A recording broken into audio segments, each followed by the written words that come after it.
शामिल हुए? कम से कम तो 5 से 700 लोग होगा। आप लोग पहले किस पार्टी में थे? पहले हम भी थे, लेकिन इसी पार्टी में थे। थोड़ा बीच में घटोला हो गया है, इसलिए बोलता है जे मंत्री साहब बोलता है जे सब मिल करके एक जगह हो जाओ। फिर एक जगह हो गई है। क्या पंचायत इलेक्शन आप पंचायत में तो होता है, तो जानते हो, हर जगह होता है। भावे में होता है, बाप बेटा में हो जाता है। पंचायत इलेक्शन में क्या आप कांग्रेस पार्टी से थे या किस पार्टी? नहीं, हम तो निर्दल में थे। ओ इंडिपेंडेंट थे। इंडिपेंडेंट थे।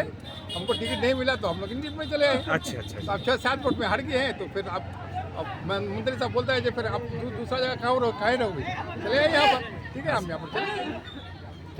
तो क्या तृणमूल कांग्रेस में क्या खास बात है जो आप तृणमूल कांग्रेस ही ज्वाइन किए? देखिए, इसमें हाथ मत नहीं, सरकार तृणमूल इसका है, इसलिए हर काम होता है तो सरकार तृणमूल कांग्रेस का सरकार से होता है। दूसरा सरकार यहाँ कोई नहीं है, ना कांग्रेस है ना बीजेपी है, कोई नहीं है।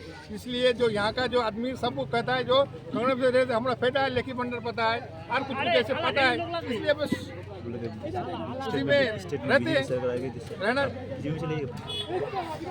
अच्छा, तो मतलब जो भी सरकार में रहेगा उन्हीं के पार्टी में आप लोग चले जाएंगे बीजेपी में? नहीं, ये बात कहे हम तो सरकार, अभी जो सरकार है इस सरकार तो अभी रहेगा। अभी कहा जा रहा है सरकार। अब क्या सेंट्रल में बीजेपी भी है सर? नहीं, बीजेपी सेंटर में, हम तो राज्य में है ना, तो हम सेंटर में हम नहीं जानते, हम राज्य होता है राज्य में जानते हैं। अच्छा, अब राज्य सरकार सत्ता में बैठा है इसलिए गए या फिर इसका उन्नयन देख के गए? उन्नयन देख के गए हैं। रास्ता घाट होता है, घर घर हमारा रास्ता हुआ है, हमारा घर गांव का रास्ता मतलब पक्का हो जाता है, ईट सुलिंग होता है, इसलिए गए हैं। अच्छा, लोकसभा इलेक्शन में आप लोग तो काफी वोट दिए ना क्या सर? नहीं, लोकसभा वोट में भी हम वोट दिए, टीएमसी में वोट दिए।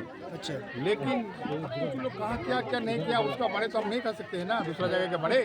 यहाँ का वोट टीएमसी में गया। देखिए, हम लोग जो आदमी हम लोगों से दूर था, कम से कम आप खुद देखें यहाँ पर एक संसद में, यानी अंचल में नहीं, एक ग्राम संसद में, एक वार्ड में जो कॉन्टेस्टिंग मेंबर था कांग्रेस का, वो आज पूरे आदमी को लेकर ज्वाइनिंग किया। और हमारे जो रनिंग का टीएमसी का मेंबर था वो भी यहाँ पर मौजूद थे, और जो कॉन्टेस्टिंग किए थे वो भी मौजूद थे यहाँ पर। इसलिए काफ़ी खुशी हो रही है कि हम पहले ही बोल रहे थे लोकसभा के इलेक्शन से पहले कि बहकाव में नहीं जाइएगा, भूल सुझाव में नहीं जाइएगा, नहीं तो हम लोगों का कैंडिडेट हार जाएगा, फिर बीजेपी निकल जाएगा बीच में। लेकिन हमारे कुछ नेता कांग्रेस के भूल बुझा करके, भूल सुझाव दे करके वोट यहाँ बंटवारा हो गया और बीजेपी का एमपी कुछ वोट से निकल गया। तो आदमी को एहसास हो गया कि 2019 से हम लोग धोखा खा रहे हैं।